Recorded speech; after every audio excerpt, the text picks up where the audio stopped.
Guys आज हम बात कर रहे हैं फोर वेक्टर्स की। फोर वेक्टर्स क्या होते हैं? तो देखो, हमने एस फ्रेम और एस डैश फ्रेम हमने मान के चला हुआ है। यहाँ पे वेलोसिटी वी हम बोलेंगे कि हमारे पास क्या है, ये ओ डैश है, ठीक है।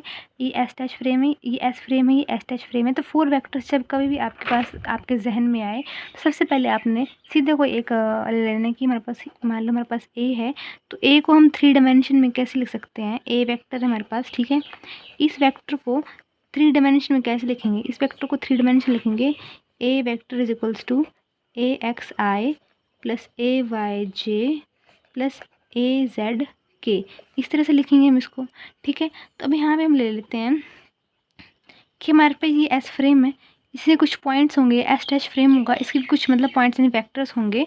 तो वो एस डैश की वेलोसिटी वी के साथ मूव करेंगे। इसका ओरिजिन भी ओ है, इसका ओरिजिन ओ डैश है, एक ही लाइन पे है ये, ठीक है। तो हम सबसे पहले तो शुरू करते हैं, यहाँ समझाना शुरू करते हैं मैं आपको। तो जब हम बात कर रहे हैं फोर वेक्टर्स की, तो 3 डायमेंशन में लिखा। अगर मैं 4 डायमेंशन में बात करूँ तो 4 डायमेंशन के लिए मैं इसको मान लेती हूँ ए म्यू मान लेती हूँ, ठीक है। तो ए म्यू 4 डायमेंशन कैसे होगा? A1 plus A2 plus A3 plus A4, इस तरह से लिखा जाएगा, या है ना, इस तरह से लिखा जाएगा। और अगर तुम इस ये एस ई है हमारे पास था एस फ्रेम के लिए, ठीक है। अगर तुम इसको एस डैश फ्रेम के लिए लिखो तो ए डैश लग जाएगा, A1 का डैश प्लस A2 का डैश प्लस A3 का डैश प्लस A4 का डैश। तो तुम्हारा फोर्थ कंपोनेंट जो होता है ना, बेसिकली वो आयोटा, और जो वेक्टर है तुम्हारे पास ये साथ में टी, ठीक है। स्पेस और टाइम तक बोलते हैं, ये हमारे पास स्पेस में है और टाइम का कंपोनेंट यहाँ पे आ जाएगा, ठीक है। तो मान लो यहाँ पे तुम्हारे पास क्या है,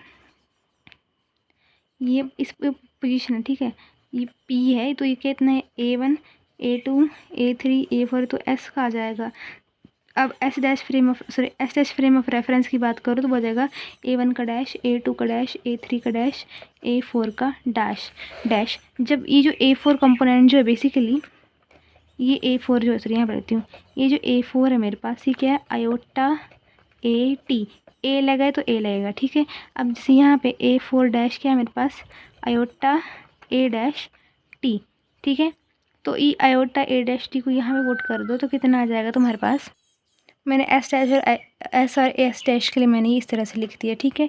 तो अब हम क्या करते हैं, ये तो मैं तुमको समझा दी कि हमारे पास ये होता है। कंसीडर कर लेते हैं हमारे पास एस और एस डैश कोई फ्रेम ऑफ रेफरेंस है, दो हमारे पास ओरिजिन है ओ एंड ओ डैश, इनका एक पॉइंट है जो है common point A1 A2 A3 A4 S के लिए, ये एस डैश के लिए, ये एस डैश फ्रेम जो है मूविंग विद वेलोसिटी वी।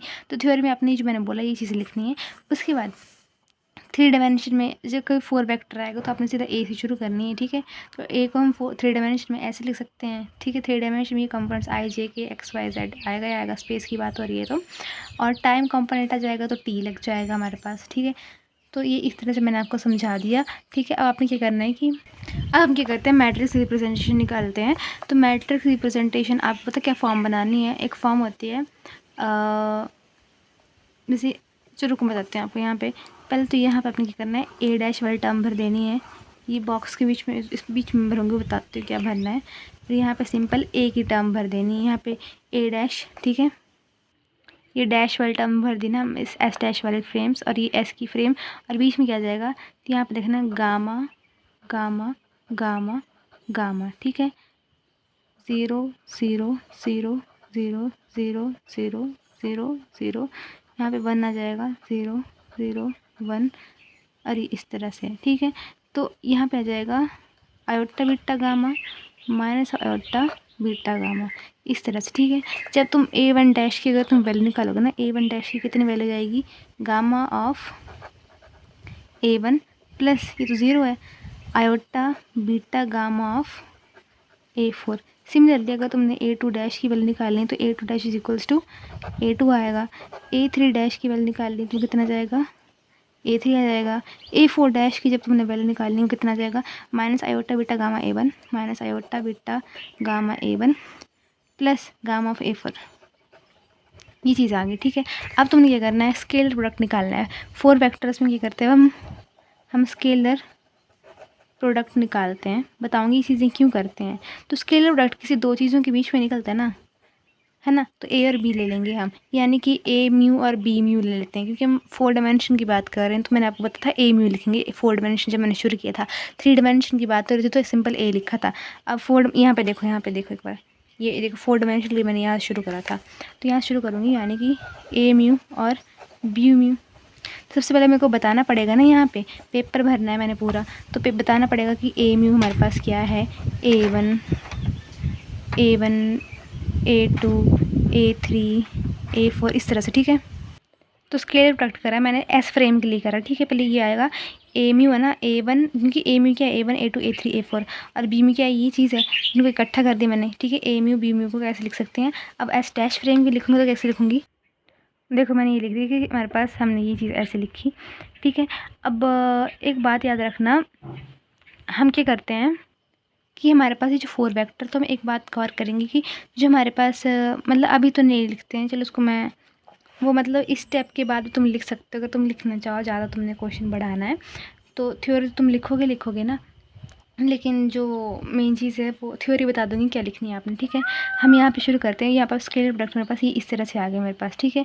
अब मैंने क्या करना है कि स्केलर प्रोडक्ट जो इनवेरिएंट है, इनवेरिएंट का मतलब होता है कि सेम है, तो सेम इन द सेंस कि हमने ये फाइंड करना है। तो हम 2 वेक्टर ले लेते हैं, ए म्यू और बी म्यू, ठीक है, और एक सिर्फ एस डैश के a dash mu b dash mu, ठीक है। तो इसमें हम ना वैल्यू पुट करेंगे, इसे क्या बोलते हैं। अब क्या करेंगे, हमने ए म्यू बी म्यू मैंने इस तरह से लिख दिया, a mu dash b mu dash को इस तरह से लिख दिया। ये वैल्यूज़ हम देखें तो हमने ये वैल्यूज़ निकाली हैं ऑलरेडी यहाँ पे, ये देखो मैट्रिक्स के फॉर्म से ये सारी वैल्यूज़ यहाँ पे पुट कर देंगे। लेकिन एक बात याद रखना, जैसे मेरे पास A1 की वैल्यू ना, A1 की वैल्यू क्या है मेरे पास, gamma of A1 plus iota beta gamma A4। तो जो B1 की वैल्यू आएगी वो क्या आएगी, gamma of B1 plus iota beta gamma B4, ठीक है। सिमिलरली यहाँ पे A2, और बताती हूँ कैसे लिखना है। अब ना देखो मैंने अभी ए डैश की वैल्यू लिखी, साथ में मल्टीप्लाई में बी डैश है, तो इसको बी डैश की फॉर्म में लिखूँगी, गामा ऑफ B1 इसको देख के plus iota beta gamma A4, तो यहाँ पे B4 कर दूँगी। सिमिलरली यहाँ पे A2 B2 है ना, तो प्लस A2 डैश की वैल्यू क्या है, A2 है, और B2 डैश की वैल्यू क्या है, B2 है। सिमिलरली A3 डैश की वैल्यू क्या है, A3 है, और B3 डैश की वैल्यू क्या है, B3 है, प्लस A4 B4। तो A4 को क्या लिखा है मैंने यहाँ पर, A4 को मैंने लिखा है minus of iota beta gamma A1 plus gamma A4, plus लगाना यहाँ पे माइनस करके इस तरह से। सिमिलरली यहाँ पे minus of iota beta gamma B1 plus gamma B4, इनको सॉल्व करेंगे, मल्टीप्लाई करेंगे, यहाँ पे इसके बराबर आ जाएगा, ठीक है। ये देखो मैंने सारी वैल्यूज लिख दी, A1 और B1 को इससे लिखती हैं सारी। Now multiply and taking gamma as common, यहाँ से हम गामा को कर रहे हैं, कॉमन ले रहे हैं गामा को, यहाँ से गामा यानी गामा स्क्वायर। हम इसको ऐसे जनरल सॉल्व कर रहे हैं, ठीक है। आगे गामा स्क्वायर को मैंने कॉमन ले लिया फिर से वही जो, और आगे फार्मूला हमारे पास यहाँ पे हमने गामा स्क्वायर की वैल्यू क्या होती है, गामा की वैल्यू क्या होती है, 1 माइनस ऑफ बीटा स्क्वायर, ठीक है। और यहाँ पे अब क्या करूँगी मैं, यहाँ पे ये चीज़ लिखती मैंने। अब बीटा क्या बोलते हैं, B/C सॉल्व करेंगे। अगर तुम यहाँ पे कंफ्यूज भी हो जाओगे, तुमको पता है रिजल्ट तुमने क्या निकालना है। Thank you.